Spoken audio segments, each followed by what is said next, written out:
El Puentón está ubicado en la vereda Páramo Centro con límites de Cacal. La línea divisoria es el río Teatinos que pasa por debajo de él. El Puentón fue creado a mediados de los años 20 del siglo pasado, donde tuvieron que traer roca de diferentes sitios, tallarla, pulirla, hacer todo el sistema de anclajes, de poleas.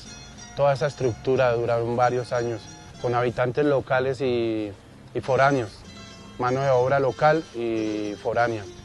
El Puentón es entregado en 1931, fue creado por el ingeniero Mauricio Barducci, un italiano.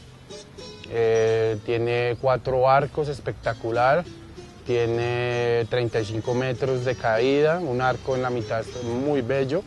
El Puentón sirve para actividades de aventura, el río Teatinos pasa por debajo, área de influencia del Puentón. Encontramos variedad de vegetación nativa, es un sitio de esparcimiento de la gente local de Samacá, las familias, los amigos, un recorrido muy recomendado. El Puentón fue creado para unir el ferrocarril de la Sabana con el tren que llevaba el hierro de Belencito, cerca a Sogamoso, hacia el interior del país y ahí ser distribuido. Era un punto, una línea férrea muy importante para la movilidad de carga y pasajeros.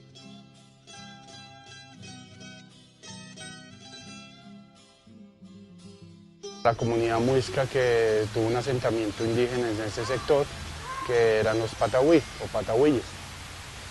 En este momento encontramos diferentes pinturas rupestres, alrededor de unas 14 a 19 pinturas, fáciles de reconocer alrededor de unas 10 en el camino veredal de la vereda de Patahuí. En la parte alta se encuentra el santuario. El santuario tiene las cuevas donde la gente habla, la gente de la actualidad, hablan sobre la llegada de los españoles, los indígenas iban y se ocultaban para no ser doblegados hacia los españoles. Y ya en épocas más recientes se habla de la guerra de liberales y conservadores, donde la comunidad samaquense, algunos de ellos, subían hacia las cuevas de Patahuí o a las represas. En este momento se han hecho diferentes estudios de universidades respecto a la importancia que tiene el santuario de Patahuí por la riqueza cultural, histórica, étnica que nos dejaron nuestros antepasados. Las pinturas rupestres se considera que eran pinturas vivenciales de recolectores, cazadores. A pesar de que estaban los asentamientos indígenas, habían diferentes poblaciones nómadas que recorrían diferentes refugios rocosos.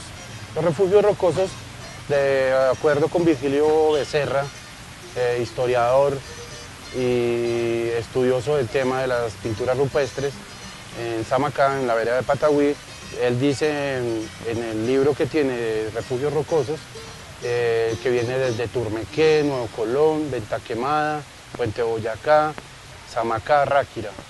Porque los españoles, a la llegada de los españoles, los indígenas ya tenían establecidas las rutas comerciales, ellos recogían semillas, frutos, traían maderas y hacían algunos intercambios comerciales de fibras naturales.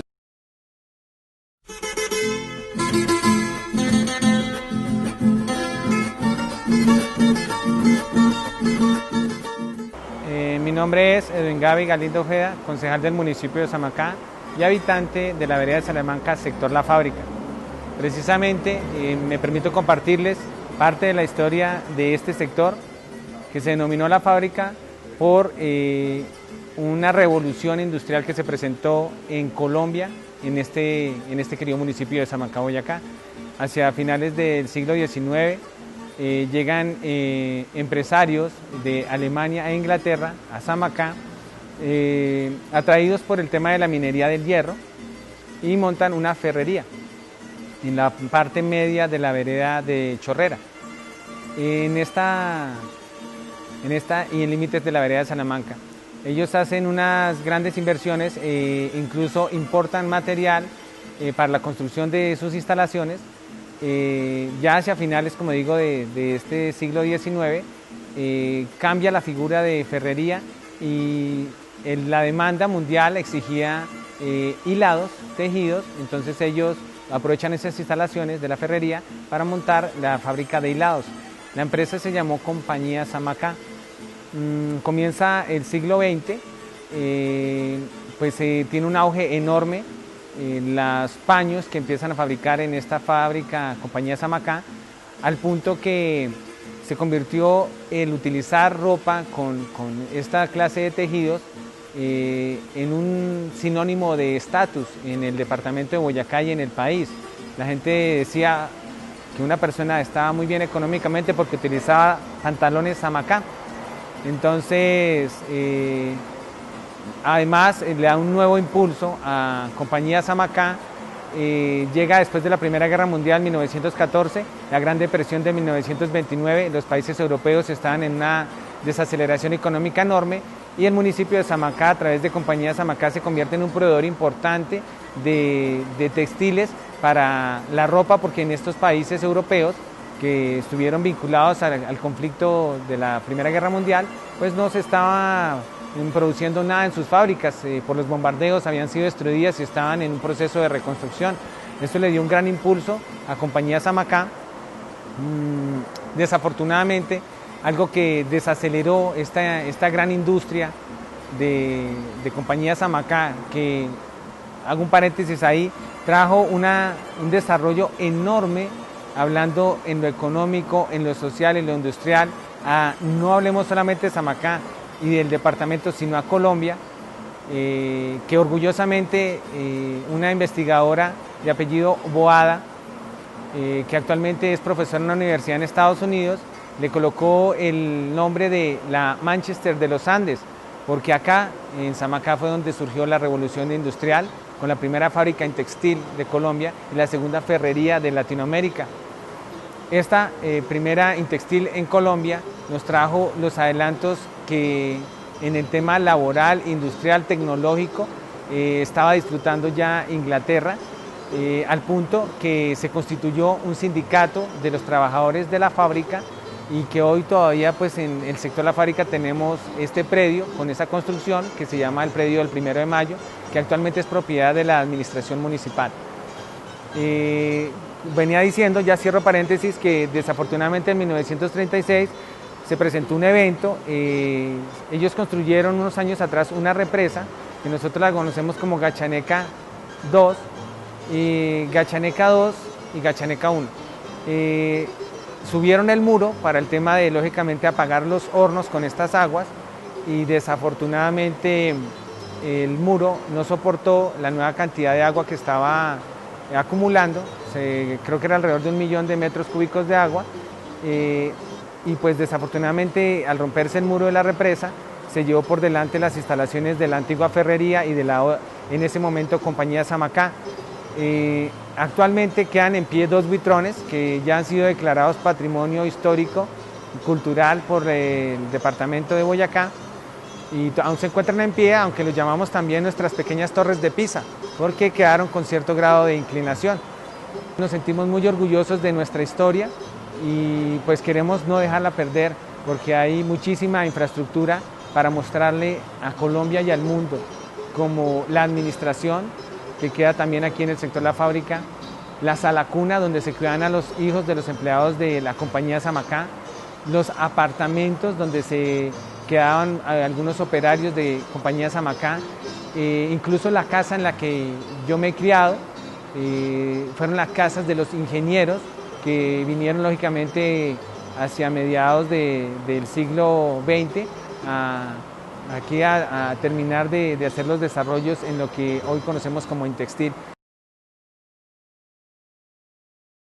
La emisora nació un 4 de diciembre de 1975. Esa fue una idea que hicimos en Bogotá, luego de haber trabajado en varias estaciones, en Caragoa, en Ubaté, en Chiquinquirá. allí en Chiquinquirá, en emisora Furatena, emisora Reina de Colombia, en Zipaquirá, Armonías Zipaquireñas, en Bogotá, La Voz de Colombia, emisora Mariana y emisora Kennedy. Y allí resultó la idea en Bogotá de que Samacá necesitaba un medio de comunicación. Y así fue como hicimos con un señor Rafael Guarín, un compañero de labores de radio, y nos propusimos en esa idea y llegamos acá y estaba el párroco Alfonso Rico, Robinson Rodríguez, ya fallecidos, y nos apoyaron bastante, muy buena la idea. Y de ahí nació la estación. Un 4 de diciembre salió al aire a la 1 de la tarde. Hasta ahora estaba creciendo el pueblo y entonces merecía un medio de comunicación. Y de ahí para acá pues le hemos servido muchísimo a la comunidad, tanto en la zona urbana como rural. Hay un espacio el que todavía mantenemos de 41 años que se llama Campanitas Colombianas, un espacio popular de música popular y donde la mayoría de avisos comunitarios se difunden a través de la radio, como también de, por ejemplo, de las misas que se ofician aquí en la parroquia, de las exequias, que alguien esté enfermo, informándole a los familiares. Eso es lo que llamamos pues radioservicios. Bastante ha servido muchísimo la radio, no solamente aquí a nivel local, sino ya a nivel departamental, porque nacimos con un pequeño transmisor que no cubría sino casi parte de las veredas y el municipio. Y ahora ya estamos saliendo con 5 kilovatios, ya nos escuchan a nivel departamental. Ahorita con la tecnología, ya por internet, sí, ya nos están escuchando en otros países. Muchos han pasado por acá, ya muchos fallecidos. Por ejemplo, Gustavo Quintero, él estuvo aquí hace como unos 25 años, cuando el colegio organizaba el Día del Amor y la Amistad. Sí, todos los septiembre traían artistas y aquí todos los artistas pasaban aquí por la emisora, haciendo la invitación. Y así llegamos artistas promocionando la música, ya artistas nuevos. El calado especial, inicialmente pues se toman todas las materias primas. Nosotros usamos productos tradicionales, todavía endulzamos con melado, todavía usamos cosas totalmente naturales, libre de conservantes, libre de cualquier cosa, aditamento que le echan al pan en otros lugares. Y se desarrolla, se hace la masa. La masa, después del proceso, se deja yudar, que es un proceso de más o menos de 45 a 1 hora. Ya cuando tenemos la masa yudada, volvemos al sitio donde hacemos la masa para hacer un proceso de cilindrado. En ese proceso de cilindrado se van en dos movimientos, que es un mezclado de unos productos para que se quede bien el calado especial, y adicionalmente se pone en una velocidad rápida, la que le da la consistencia a la masa. Después de salir de ese proceso, entramos a cortar y pesar. De cada pesada se hace una arepa grande, la cual la pasamos por la boleadora. Es una máquina que de una arepa nos saca 30 bolitas iguales. Y ya teniendo las bolitas, las formamos sobre la mesa. Teniéndolas ya sobre la mesa, empieza el proceso de hacer 1 a 1 cada calado. El calado se hace sobre la mesa y se va colocando 1 a 1 sobre la lata. Cuando ya terminamos el proceso de hacer todos los calados, que se hacen más o menos 15 por cada lata, entramos en un momento que es troquelado o machucado del calado. Se cogen con los dedos 1 a 1 cada calado y se va haciendo, dándole la forma para que quede especial este calado. Por último, en ese proceso se le da un último parte de mantequilla de vaca natural, y ya entra al cuarto de crecimiento. En el cuarto de crecimiento dura aproximadamente 45 minutos, 1 hora, y cuando sale del cuarto de crecimiento ya se incorpora directamente al horno. en el horno. Aproximadamente dura 15 minutos y ya queda el producto listo para dejarlo enfriar y comer. Pues yo esto lo compré por allá en eso de 1970. Compré esto. Yo soy originario de aquí, de este sector. Y se veía más antes, se encontraban muchas cositas ahí, las cosas, pero nadie le ponía interés. Entonces yo me dio por empezar a coleccionarlas, pero en una forma muy rudimentaria. Yo en cajitas de cartón iba recogiendo las cosas,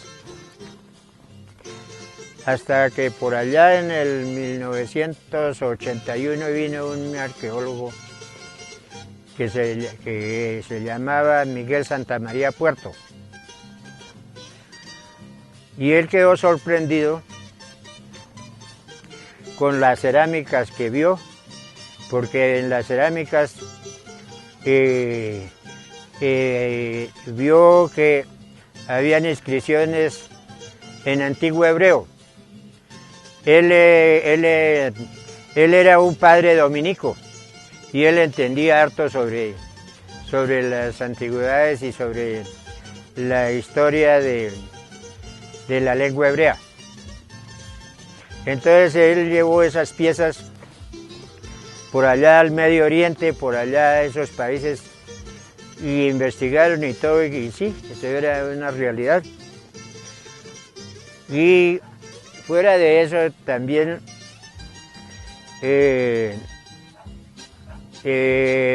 estudiaron las antigüedades, y las antigüedades de esas piezas datan de algo más de 3000 años. Según hay lecturas, hay literatura ya sobre todo esto, todos estos estudios, porque ya aquí esto se convirtió en un centro de prácticas. Aquí vino, después del padre Santamaría, vino un arqueólogo llamado José Vigilio Becerra. Es profesor de la Universidad Nacional. Y a raíz de ellos y las cosas, se divulgó las cosas, y ya vinieron de muchas partes. Yo llevo un registro de todos los visitantes, y hay prácticamente del mundo entero, hay delegaciones que han venido a mirar, a conocer esas cosas y a investigar sobre esas mismas objetos de nuestros antepasados, en las cuales el padre Santamaría Puerto en sus estudios analizó que aquí habitaron en estos asentamientos dos culturas, una herrera. Esa cultura herrera tenía sus formas, sus costumbres, las cuales ellos sepultaban sus objetos y sus finados, los forraban en ceniza. Mientras que ya los muiscas y las cosas, ellos ya no los forraban en ceniza, sino ya los forraban era en tierra. Entonces la tierra deteriora ya más esas cosas. Las antigüedades de los 3000 años son piezas que fueron conservadas a través de la forma de las costumbres de los herrera.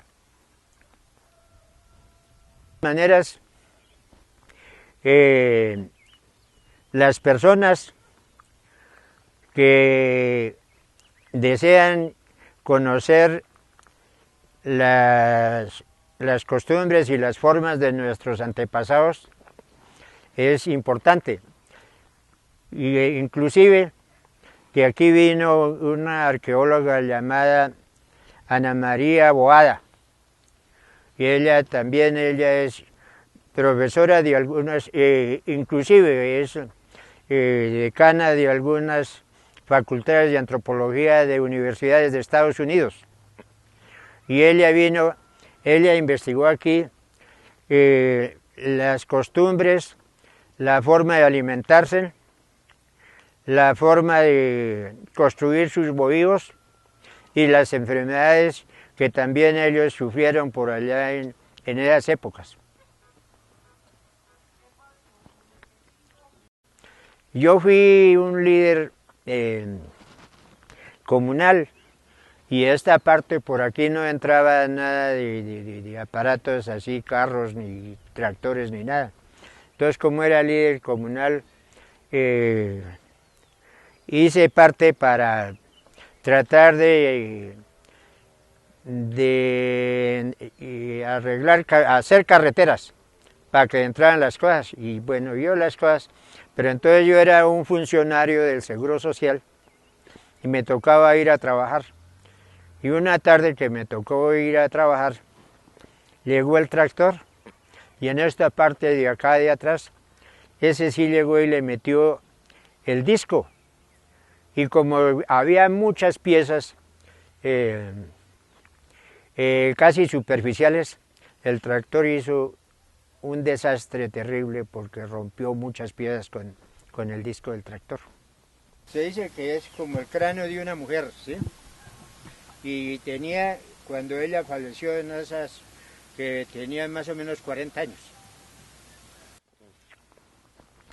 Pues la arqueóloga o antropóloga Ana María Boada vino a hacer aquí sus prácticas. Entonces ella le dio por excavar una tumba y tratar de lo más posible sacar o limpiar un féretro de un aborigen y ella duró mucho tiempo, duró por allá 1 mes y medio, 2 meses tratando de hacer, porque eso para esa gente es muy dispendioso, eso es con mucho cuidado para poder sacar en lo mejor más intacto y más nítido las cosas del finado, del aborigen. Y lo triste es que después de ese esfuerzo por allá de más de 1 mes, trabajando ahí incansablemente para poder descubrir la momia y que después cercar eso y forrar en vidrio para poderle mostrar a los visitantes esas cosas.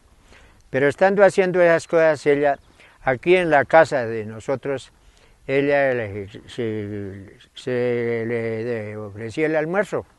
Y de todas maneras, cuando ella vino un día, al mediodía, a ir a almorzar, ella entró y almorzó tranquilamente y todo. Y había por ahí un vecino como ambicioso, como de mala cosa.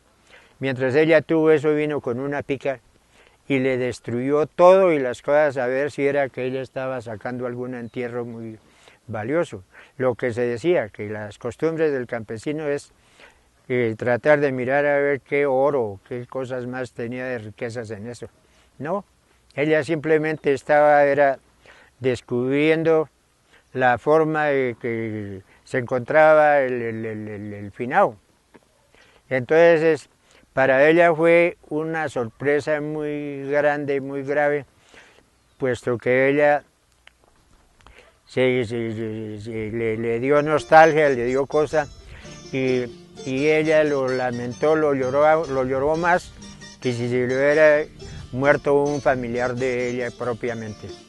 Porque de todas maneras, con todo ese esfuerzo que hizo y en la forma como ya la llevaba para el bendito Señor, ir y destruirle con una pica, y con la ambición a ver si era que ella estaba sacando alguna riqueza por ahí, tratándose de oro o alguna cosa.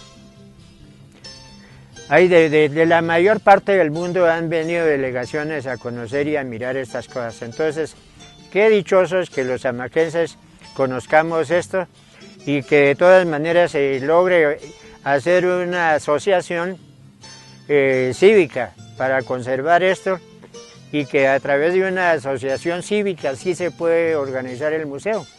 Y ahí sí se puede, conforme se dice, hacer una inversión, y ahí hay participación para todos, para los de la Junta Cívica, como para el caso mío también, participaría en algo. Porque yo solamente soy un administrador de esto, y ya también algo más delicado es que yo ya tengo hartos años, no sé qué tiempo me deje mi Dios en este mundo. Entonces bueno sería que antes de que yo me muera se pudiera organizar algo en bien del municipio, y en bien de la vereda, en bien de todos. Esta vaina debe estar en un banco de la República bien conservado. Esta es una matriz por la cual ellos, como los arquitectos, para hacer sus poporitos en oro. Entonces esto era para las cosas ahí. Por un lado está esa efigie, ¿sí? Por aquí está otra efigie de esos, ¿sí? Eso, para los poporitos en oro. Por aquí tienen otra, las casas. Por aquí tienen otra, ¿sí? Y por aquí tienen otra. Mire, esta es una de las piezas reinas de que existe, y es muy raro donde se consigue, porque esta es la matriz por la cual se orientaban para fabricar sus poporitos en oro.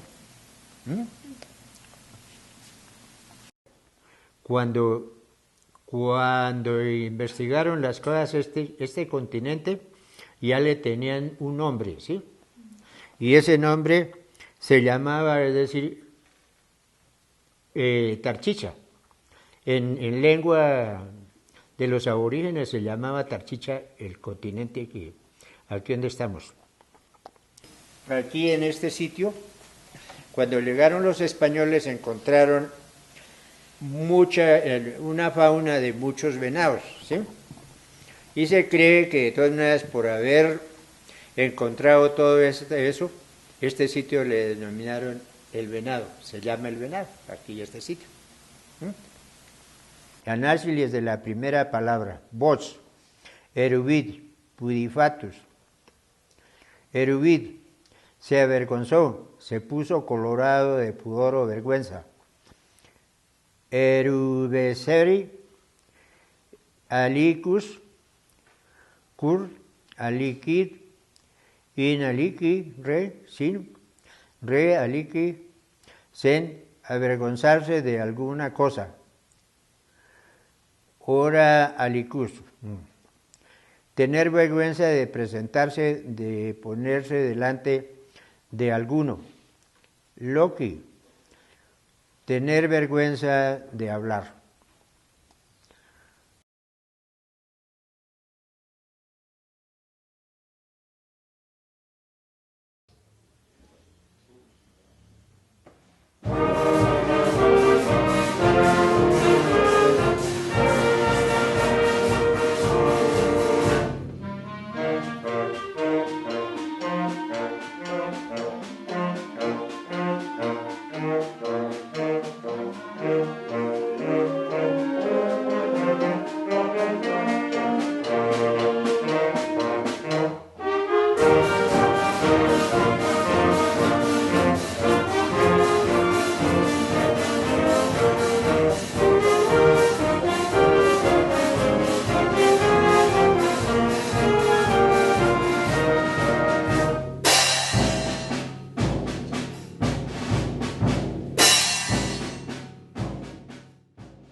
La Banda Sinfónica de Samacá nació a partir del 23 de junio del 2008. En esta época la administración era del doctor Francisco Grijalva. Iniciamos y comenzamos con 60 claves Después apareció un saxofón, un clarinete y percusión. Con el tiempo se dio que se compraron varios instrumentos, alrededor de 20 instrumentos. Se inició esta sinfónica en la avenida del presidente Uribe a Samacá, que donó otros instrumentos. El día 19 de febrero del 2009 ya la banda sinfónica estaba comenzando sus primeros pasos. De ahí hicimos un zonal departamental en Villa de Leyva, donde se destacó como una de las mejores bandas del departamento, y se hizo la muestra y al año siguiente se presentó en la categoría juvenil, que en esa categoría juvenil se clasificó para el departamental ocupando el tercer lugar, que fue cuando viajaron al municipio de La Vega, Cundinamarca, a concursar, y allí ocuparon el quinto lugar en esta categoría, porque es una categoría libre, o sea, una sola categoría de bandas. De ahí, bueno, siguió el proceso en esta administración y seguimos en el año siguiente con el doctor Luis Aponte. En esta trayectoria, el primer año de esta administración, la banda estuvo en Argentina, en el Festival Internacional de la Vendimia. De ahí regresamos nosotros, iniciamos nuevamente el concurso. Esta banda fue ganadora en el concurso nacional en Paipa, y en departamental y nacional lo ganaron. Entonces en esa administración terminamos yendo a un festival de bandas a San Andrés. Regresamos y en esta nueva administración comenzamos con una nueva banda infantil, que es la banda infantil de Samacá, y estuvimos normalmente haciendo el zonal, y ellos clasificaron en el tercer lugar.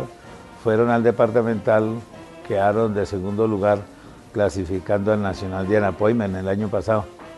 Gracias pues a la colaboración del alcalde, pues esta banda fue a Anapoima con el patrocinio de la administración. Regresamos con el segundo lugar a nivel nacional. Bueno, hay una ventaja, es que los niños que inician en la banda a partir de los 6 años son como fácil de manejar. Entonces yo le veo la importancia de que vengan acá a la banda por 2 razones. Primero, porque adquieren un sentido de concentración que requiere, son los mejores alumnos. Los que vienen a la banda son los mejores alumnos de los colegios, sea la banda de Samacá, sea la banda que se diga, pero esta parte musical es muy importante porque aprenden concentración, aprenden a leer, aprenden a sentarse, aprenden a respirar, que normalmente en otras materias no se ven.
Esta canción fue mi propia inspiración, la grabamos, pues eso fue de un momento para otro porque nos invitaron a un concurso de plata en guitarra de plata campesina en la ciudad de Chiquinquirá. Entonces esa canción la compuse prácticamente en 8 días. Hice la música y la letra y se la di a un compañero para que me la interpretara y yo con el acompañamiento mío. Y luego fuimos a la ciudad de Chiquinquirá, yo llevaba unos 3 temas de mi propia composición y ya solamente pues nos dejaron interpretar, interpretamos 2 canciones, pero me dejaron esta que compuse, que grabamos hoy, me la dejaron para la composición de un disco que se grabó allá en la ciudad de Chiquinquirá. Nos dieron la oportunidad, en esa época participamos con más de 70 conjuntos y nos dieron la oportunidad a los 10 mejores grupos musicales de ir a la ciudad de Bogotá a componer esas letras. Las 10 agrupaciones mejores dieron esa oportunidad de ir a grabar ese disco. Y lo grabamos, yo tengo mi disco ahí grabado de esa época, eso hace más o menos 30 años que se hizo esa grabación. Los campos tan soleados de este bello Samacá, represas tienen la loma que nos sirven para regar. Los campos tan soleados de mi bello Samacá.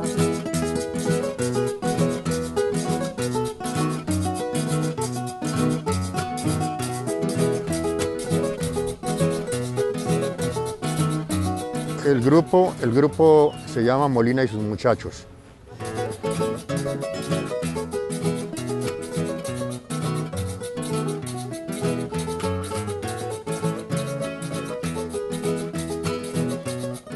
La música tradicional o música campesina, que llamamos, pues tal vez desde que tengo uso de razón la he escuchado y la he oído interpretar por ejemplo acá de don Rodrigo, de mi padre, y de pronto por ellos me ha gustado, me ha fascinado esta música. Me gusta interpretarla, pues lo primero que aprendí fue a tocar la guacharaca y con la guacharaca pues cantaba mis coplas y entretenía a la gente así. Después empecé a interpretar la guitarra y me ha gustado interpretar la guitarra. En la música, por decir algo campesina o popular que llamamos así, tenemos una letra que nos incentiva relativamente en cuestión por decir algo, en la música del maestro Jorge Velosa, esa canción de Canto a mi vereda, ¿sí? Inspira muy bonito de la vida cotidiana, de lo que pasa, digamos, en el sentir de expresarse en el sentimiento de la música.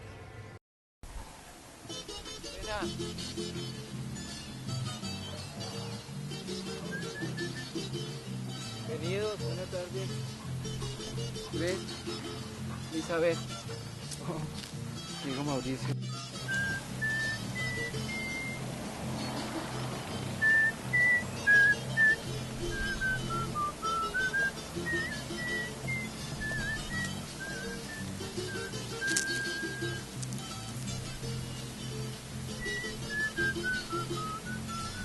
Mozart,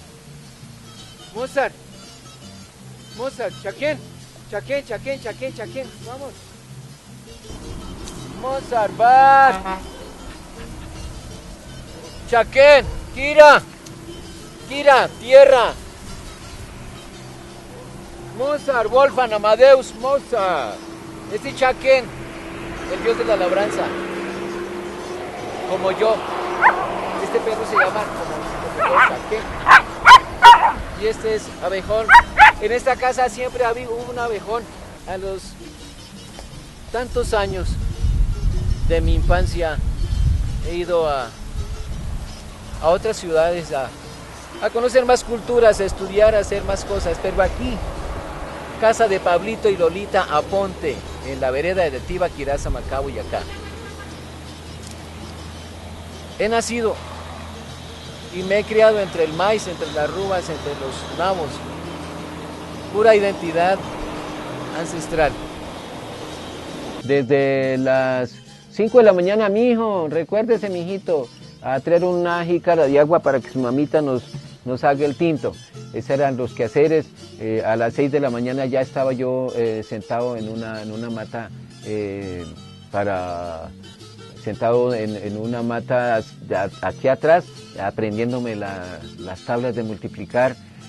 Pero antes tuve que, y luego de desayunar tenía que sacar las ovejas del corral y llevarlas a pastar, y el burro también había que sacarlo del botalón para que fuera a pastar. Luego iba a la escuela, eso fue hasta los 7 años, y a luz de vela hacíamos todos esos oficios. Desde que tengo uso de razón, desde que tengo recuerdo, en esta casa se vivieron también muchas fiestas, o algunas fiestas, donde se compartía con chicha, por eso mi perro se llama Chicha, y holgorio, y también eran sitios de romerías, pero desde Ráquira. Y utilizo el término romería, es cristiano, pero más bien de hospedaje de algunos romeros, y también los que venían desde Ráquira con sus tiestos al hombro, en una posada, porque no, amito Pablo, amita Lola, que aquí le traje una cazuela.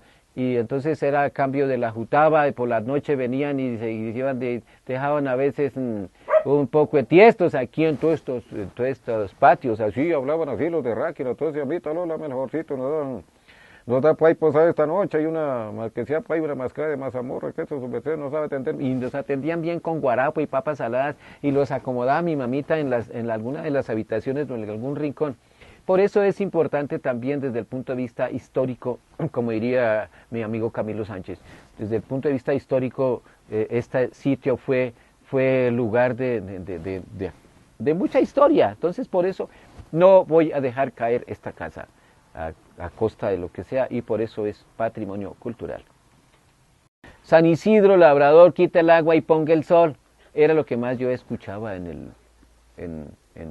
niño, ¿no? Empezaba una labranza y San Isidro, San Isidro. Entonces lo va también como marcando eso, ¿no?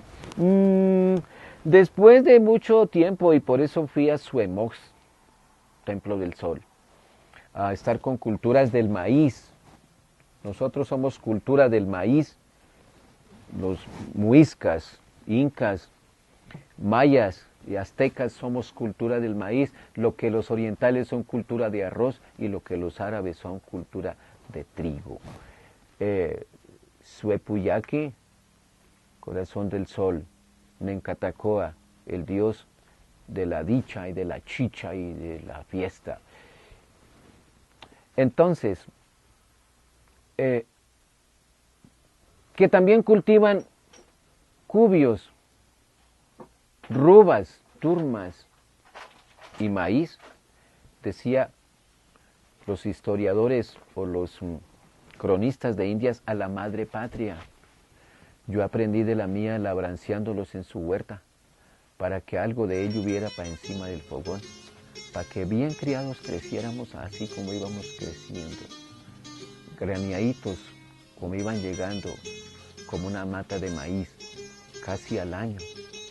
El maíz es símbolo de fertilidad para los abuelos indígenas, que con la tierra en comunidad se daban un maíz tostado en un envuelto, en una arepa o en una chicha para Navidad, Año Nuevo o Semana Santa, para los 14 de la casa alcanzaba.